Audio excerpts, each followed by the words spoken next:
Hi ಎಲ್ಲ ಸ್ಪರ್ಧಾರ್ಥಿಗಳಿಗೆ ನಮಸ್ಕಾರಗಳು. ನೀವಿನ್ನು ನಮ್ಮ ಚಾನಲ್ನ ಸಬ್ಸ್ಕ್ರೈಬ್ ಮಾಡಿಲ್ಲ ಅಂದರೆ ಸಬ್ಸ್ಕ್ರೈಬ್ ಮಾಡಿಕೊಳ್ಳಿ. ಹಾಗೆ ಈ ವಿಡಿಯೋನ ನಿಮ್ಮ ಫ್ರೆಂಡ್ಸ್ಗೆ ಶೇರ್ ಮಾಡಿ. ಬನ್ನಿ ಹಾಗಿದ್ರೆ ಇವತ್ತಿನ ಒಂದು ವಿಡಿಯೋದಲ್ಲಿ ನಾವು ಜನರಲ್ ನಾಲೆಜ್ ಬಗ್ಗೆ ಚರ್ಚಿಸೋಣ. ಯಾವ ರೀತಿ ಇದೆ ಎಂದು ಬನ್ನಿ ನೋಡೋಣ. ಹಾಗಿದ್ರೆ ಮೊದಲನೇ ಪ್ರಶ್ನೆ, ಇತ್ತೀಚೆಗೆ ಸುದ್ದಿಯಲ್ಲಿ ಕಂಡುಬರುವ ಪಿಂಟರ್ಸ್ಬರ್ಗ್ ಸಂಭಾಷಣೆ ಯಾವ ಕ್ಷೇತ್ರದೊಂದಿಗೆ ಸಂಬಂಧಿಸಿದೆ? ಆಪ್ಷನ್ ಎ ವಿಶ್ವ ವ್ಯಾಪಾರ, ಆಪ್ಷನ್ ಬಿ ವಾಯುಗುಣ ಕ್ರಿಯೆ, ಆಪ್ಷನ್ ಸಿ ಅಭಿವೃದ್ಧಿ ಹೊಂದುತ್ತಿರುವ ದೇಶಗಳ ಆರ್ಥಿಕತೆ, ಆಪ್ಷನ್ ಡಿ ಆರೋಗ್ಯ ತುರ್ತು. ಇದಕ್ಕೆ ಉತ್ತರ ಆಪ್ಷನ್ ಬಿ ವಾಯುಗುಣ ಕ್ರಿಯೆ. ಇತ್ತೀಚೆಗೆ ಸುದ್ದಿಯಲ್ಲಿ ಕಂಡುಬರುವ ಪಿಂಟರ್ಸ್ಬರ್ಗ್ ಸಂಭಾಷಣೆ ವಾಯುಗುಣ ಕ್ರಿಯೆ ಕ್ಷೇತ್ರದೊಂದಿಗೆ ಸಂಬಂಧಿಸಿದೆ.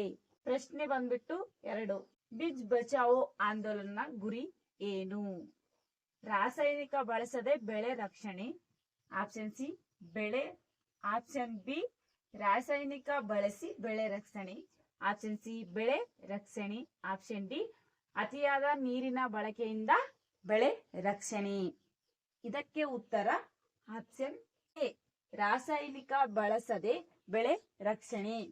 ಬೀಚ್ ಬಚಾವೋ ಆಂದೋಲನ ಗುರಿ ರಾಸಾಯನಿಕ ಬಳಸದೆ ಒಂದು ಬೆಳೆ ರಕ್ಷಣೆಯನ್ನು ಮಾಡುತ್ತಿರುತ್ತದೆ.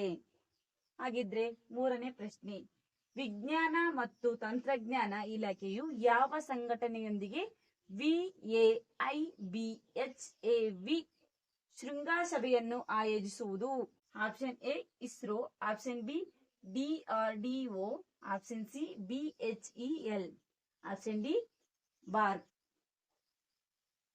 ಇದರ ಉತ್ತರ ಆಪ್ಷನ್ ಬಿ DRDO ಅಂದ್ರೆ DRDO ಅಧ್ಯಕ್ಷರು. 4ನೇ ಪ್ರಶ್ನೆ, ಅರಣ್ಯವನ್ನು ಕಡಿದು ಮತ್ತು ಬೆಂಕಿಯಿಂದ ಸುಟ್ಟು ಆ ಪ್ರದೇಶದಲ್ಲಿ ವ್ಯವಸಾಯ ಮಾಡುವುದಕ್ಕೆ? ಆಪ್ಷನ್ ಎ ಸ್ಥಳಾಂತರ ವ್ಯವಸಾಯ, ಆಪ್ಷನ್ ಬಿ ಸಾಂದ್ರ ವ್ಯವಸಾಯ, ಆಪ್ಷನ್ ಸಿ ವಾಣಿಜ್ಯ ವ್ಯವಸಾಯ, ಆಪ್ಷನ್ ಡಿ ಮೇಲಿನ ಯಾವುದು ಅಲ್ಲ. ಆಪ್ಷನ್ ಎ ಸ್ಥಳಾಂತರ ವ್ಯವಸಾಯ. ಅರಣ್ಯವನ್ನು ಕಡಿದು ಮತ್ತು ಬೆಂಕಿಯಿಂದ ಸುಟ್ಟು ಆ ಪ್ರದೇಶದಲ್ಲಿ ಸ್ಥಳಾಂತರ ವ್ಯವಸಾಯ ಮಾಡುವುದಕ್ಕೆ ನಾವು ಸ್ಥಳಾಂತರ ವ್ಯವಸಾಯ ಮಾಡುತ್ತಾರೆ. ಅಂದ್ರೆ ಅರಣ್ಯವನ್ನು ಕಡಿದು ಅಂದ್ರೆ ಯಾರಪ್ಪ ಅಂದ್ರೆ ಸ್ಥಳಾಂತರ ಹೋಗುವವರೇ ಅರಣ್ಯವನ್ನು ಕಡಿದು ನಾಶ ಮಾಡಿಬಿಟ್ಟು ಅಲ್ಲಿ ಒಂದು ನೆಲೆಯನ್ನು ಹೊಂದುತ್ತಾರೆ.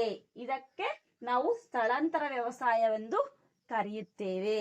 ಪ್ರಶ್ನೆ 5, ಭಾರತದಲ್ಲಿ ರ್ಯಾಲಿ ಫಾರ್ ವ್ಯಾಲಿ ಕಾರ್ಯಕ್ರಮವನ್ನು ಆಯೋಜಿಸುವುದು ಈ ಸಮಸ್ಯೆಯನ್ನು ಎತ್ತಿ ಹಿಡಿಯಲು ಯಾವ ಸಮಸ್ಯೆಯನ್ನು ಬಳಸುತ್ತಾರೆಪ್ಪ ಅಂತಂದ್ರೆ? ಆಪ್ಷನ್ ಎ ಪರಿಸರ ಅವನತಿ, ಆಪ್ಷನ್ ಬಿ ಜೀವ ವೈವಿಧ್ಯತೆ, ಆಪ್ಷನ್ ಸಿ ಸ್ಥಳಾಂತರಗೊಂಡ ಜನರ ಪುನರ್ವಸತಿ, ಆಪ್ಷನ್ ಡಿ ಕೃಷಿ ಭೂಮಿಯ ನಷ್ಟ. ಇದರ ಉತ್ತರ ಆಪ್ಷನ್ ಎ ಪರಿಸರ ಅವನತಿ. ಅಂದ್ರೆ ಭಾರತದಲ್ಲಿ ರ್ಯಾಲಿ ಫಾಲ್ ವ್ಯಾಲಿ ಕಾರ್ಯಕ್ರಮವನ್ನು ಆಯೋಜಿಸುವ ಸಮಸ್ಯೆಯನ್ನು ನಾವು ಪರಿಸರ ಅವನತಿ ಎಂದು ಎತ್ತಿ ಹಿಡಿಯಲು ಬಳಸಲಾಗುತ್ತದೆ.